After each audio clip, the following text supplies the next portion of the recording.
I'll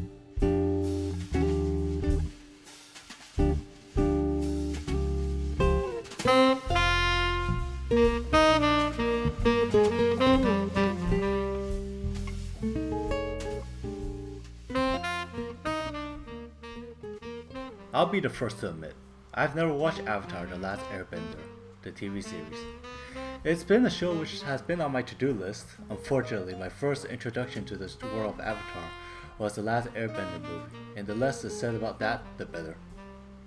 Having said that, I did see the first two seasons of Legend of Korra and did enjoy them immensely.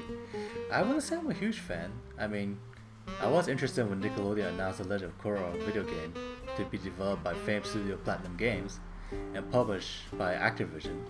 Of course, lower price comes with lower expectations.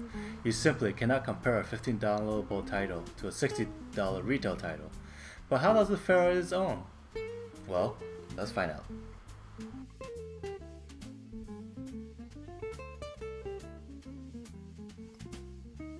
It's not bad, but it's not great either. Korra looks good. Enemies, however, are palette swaps, and the environments, kind of empty.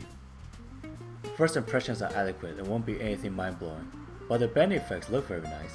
Graphics get the job done, though they could add a few more frames to the cutscene animations though. They seem like they were animated by Force of Eyes.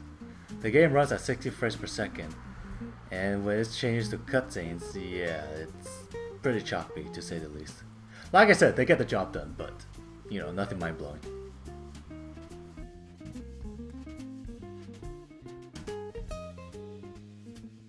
Set between seasons 2 and 3, Korra meets an old man who takes her bending powers away.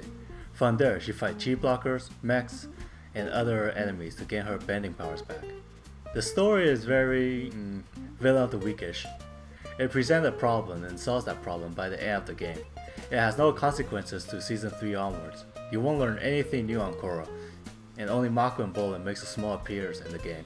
No Tenzin, no Asami, and Jinora is resorted to becoming the Navi in this game world, giving you hints and stating the obvious, though not as annoying. It's pretty much a throwaway story, but that's not where their focus was. It simply was a guide to get from one place to another.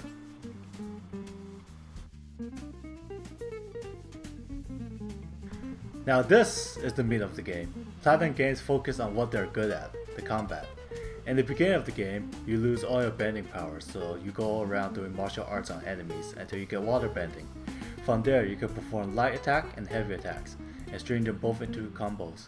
Sometimes when you fight an enemy or a boss, you get these quick time events, and you have to be very precise to follow the on-screen prompts. Once successful, you can unleash a finishing move that does tons of damage. Of course, the more enemies you fight, the more you level up your bending power. They really got the bending down to feel right, and each has its own pros and cons. Earth is slow and heavy, fire is quick and speedy, air really does well with group damages, and water is good at long distance enemies. It makes you strategize your attacks and focus you to think how you can defeat your enemy. There's an item shop run by Iroh, and you can use your spirit points to buy items.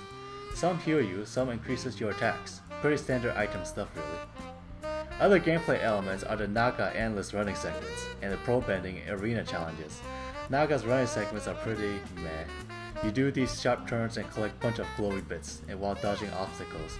It's there to break up the monotony of endlessly fighting enemies, but they could have put more thought into making them much more interesting at least. Pro bending arena challenges is pretty fun though. I spent a lot of time playing this segment. It's frustrating, but in a good way. It makes you think on your toes. You need to block enemy pro bending projectiles and throw them back for more damage. Once you push them to the edge, it's very satisfying to knock them over and watch them fall. Overall, it's quite fun. The game, however, is quite hard. Because you start out so weak with no bending powers, you're constantly fighting for your life just to stay alive. This game doesn't forgive mindless button mashing. You have to focus on how to defeat the enemy, but once you max out all your bending powers, you can unleash devastating combos that's truly satisfying to see. It gives you that "yeah, fuck you" kind of feeling, and makes you want to better yourself to get over the challenges.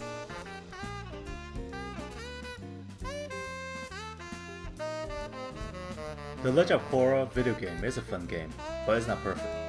While combat is awesome and fun, the story, graphics, and Naga's endless running segments leave a lot to be desired. The whole game lasts about 2 to 3 hours, but with repeated playthroughs, it does unlock a significant amount of content. I know die-hard Avatar fans will love an open world $60 title, where they get to explore the elements, have an engaging story, and have awesome visuals. But people need to remember, this is a $15 downloadable title. What it sets out to do is to be an action-adventure game with good combat, and that's what it delivered. Sure, it has some flaws, but at the end of the day, the combat was engaging enough for a fun ride. If you want the most perfect 3 hours of your life for $15, go play Journey by that game company. If you're a casual fan of Avatar: The Last Airbender, give this a try, but keep your expectations in check.